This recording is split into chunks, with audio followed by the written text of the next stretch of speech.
Welcome into another one-on-one session here at OKPreps Media Days. I'm Michael Knight, joined by Bixby senior quarterback Mason Williams.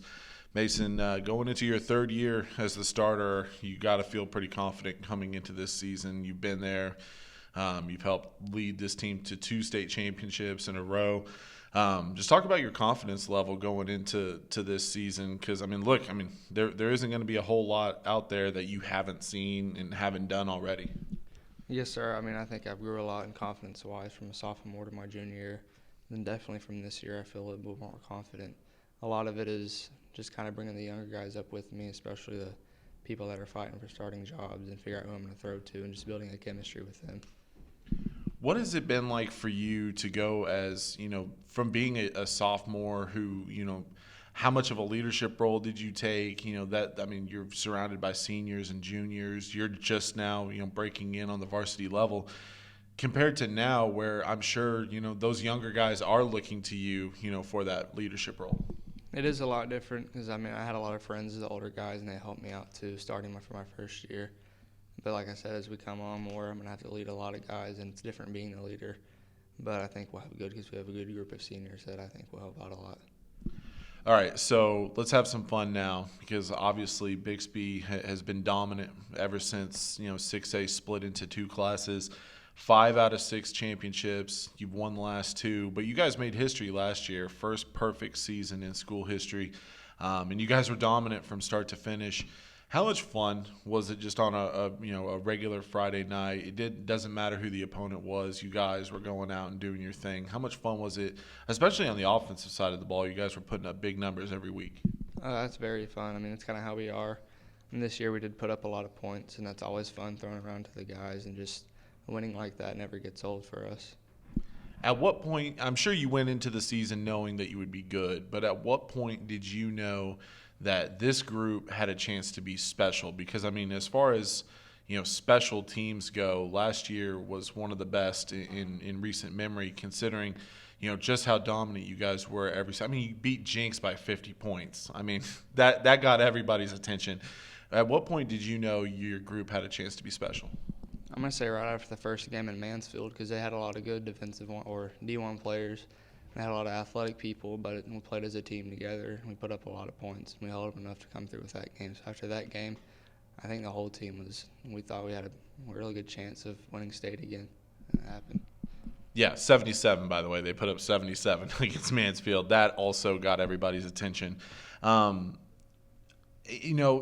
on in the season, it became kind of evident that Bixby and Stillwater were the 2 best teams.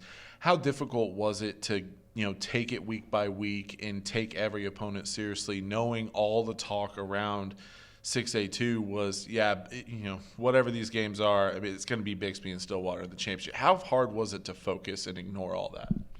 It wasn't too hard, but yeah, I did, and the team heard that a lot. That'd be us and Stillwater, and us, the players, kind of had an idea of it too. But we do a good job of focusing on 1 week at a time because we have to win 1 game to get there. But I think we did a good job. Ended up seeing them in the title game. It was one of the best games that I saw in person last year. It met every single expectation. What was it like on that last possession where you guys are driving down the field? They had just scored on one of the best runs that I had ever seen. Quantrell Walker for Stillwater had a great run for a touchdown. All of a sudden you're down with about 2.5 minutes left. What was the feeling like on the sideline and in the huddle, trying to drive down for a game-winning touchdown? There was a lot of emotions in that game, but that last 2 minutes, we do it in practice all the time. So we kind of just get it out to our guys and let them run. Then we hit Luke Krieger for a curl, and he dragged guys down the field. And on that last snap to Braylon, we threw the little screen out there and he ran in. I was in mid-tears yelling the snap and hurrying up.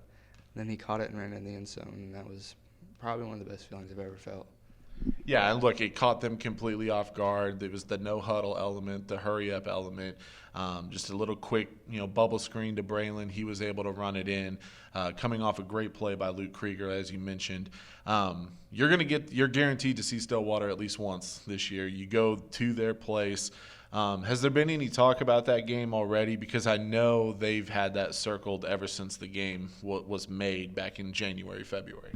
There's been a lot of talk. I mean, this year's a little bit different. We've playing a couple teams we haven't played yet, and especially Stillwater.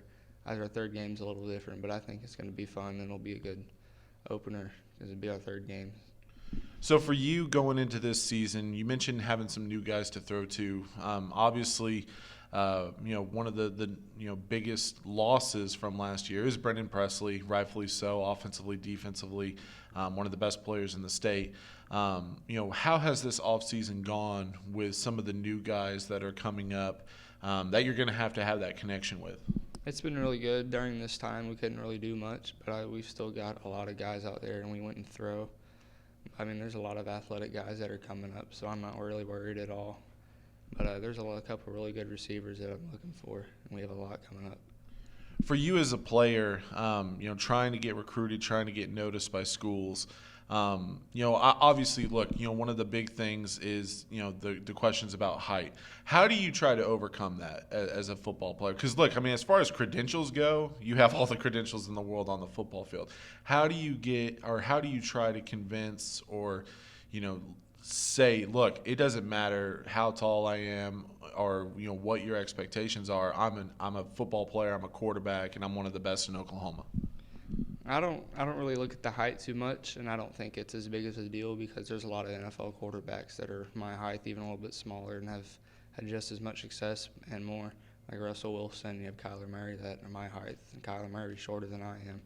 But, I mean, I kind of just go out there and I kind of just play with my heart and not with my height. But it's about all I can do, and I can't control it.